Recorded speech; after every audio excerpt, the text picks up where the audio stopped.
സുജോതെ ഈ ഞായറാഴ്ച ഞങ്ങളുടെ 10th റീയൂണിയനാണ്. എല്ലാവരും വരുമെന്ന് പറഞ്ഞേ. പുറത്ത് കഴിക്കണ ഒരു മെക്കി ഉണ്ടാവും.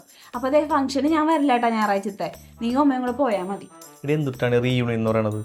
ഈ നമ്മുടെ കൂടെ പഠിച്ചവർ എന്തിലായിട്ടുണ്ടെങ്കിൽ ഒന്നും അല്ലാത്തവരെ വിളിച്ചിട്ട് ഞങ്ങൾ ഇങ്ങനെ ഉണ്ടാകുന്ന കാണിക്കാനുള്ള പരിപാടിയില്ല റീയൂണിയൻ. ഉള്ള ഷോഫും മറ്റേതും മാങ്ങത്തിലേക്ക് ഇരിക്കും. നിനക്ക് എന്തിനടുത്ത് റീയൂണിയനായിട്ട്? നീ മറ്റേ ഗേൾസ് ഉള്ളിലല്ലേ പഠിച്ചേ? അതെന്താ ഗേൾസ് ഉള്ളിൽ റീയൂണിയൻ പാടില്ലേ? ഒന്ന് പോ സുജോതെ. എൻ്റെ പൊന്നയച്ചിട്ട് നിൻ്റെ വാട്സാപ്പ് ഗ്രൂപ്പിൽ നിങ്ങൾ ഉള്ളവനട്ടം മൊത്തം പറയുന്നുണ്ട്. ഇനി നേരിട്ടുണ്ട് എന്ത് വിനട്ടം പറയാനാണ്? എന്ത് കഷ്ടോ സുജോതെ. എല്ലാവരും വരും. എനിക്ക് എന്തായാലും പോണം.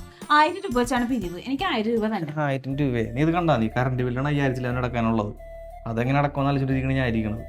അപ്പോൾ നമ്മളുടെ 1000 രൂപ പിന്നെ വെറുതെ അങ്ങോട്ട് പോയാൽ പോരല്ല. അതിന് പറ്റിയ ഡ്രസ്സും ചെരുപ്പും മാങ്ങാത്തൂലും എല്ലാം വേണ്ടേ? എൻ്റെ അടുത്ത് ആക്കാനും പൈസ ഒന്നുമില്ല. നീ എന്താണെന്ന് ചെയ്യും? സുജോതെ എന്താണ് സുജോതെ?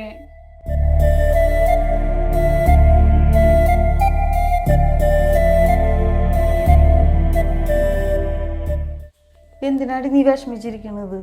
അവൻ്റെ സ്വഭാവം നിനക്ക് അറിഞ്ഞൂടെ? കുറച്ച് കഴിയുമ്പോൾ അവൻ തന്നെ കൊണ്ടുതരും നിനക്ക് പൈസ. മാളു, ഞാനൊരു കാര്യം പറയട്ടെ, നിനക്കൊന്നും തോന്നണ്ട. നീ ഇത്രയൊക്കെ പഠിച്ചതല്ലേ, ജോലിക്കും പോയിരുന്നു. പിന്നെ കൊച്ചിൻ്റെ കാര്യമല്ലേ, കൊച്ചിനെ ഞാൻ നോക്കൂലേ? അവളിപ്പോൾ ഇത്രയൊക്കെ ആയില്ലേ. ഇപ്പോൾ പകൽ നീ ഇല്ലെങ്കിലും ഒരു കുഴപ്പമില്ല, അവൾ എൻ്റെ അടുത്ത് നിന്നോളും. എന്തെങ്കിലും ഒരു ജോലി നോക്കുകയാണെങ്കിൽ ഈ നിസ്സാര കാര്യങ്ങൾക്കൊക്കെ മറ്റുള്ളവരുടെ മുന്നിൽ കൈ നീട്ടണോ? ഞാൻ പറഞ്ഞെന്നുള്ളൂ, ജോലിക്ക് പോകാൻ നിർബന്ധിക്കണില്ല. പിന്നെ എന്നോടൊന്നും തോന്നരുതിട്ട മാളു.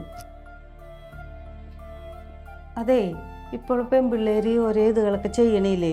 അതേപോലെ മാളുവിന് ചെയ്തൂടെ? അപ്പോൾ വീട്ടിലിരുന്ന് ചെയ്യാല്ല. പൈസ ഇല്ലെങ്കിൽ കുറച്ച് പൈസയൊക്കെ അമ്മ തരാം.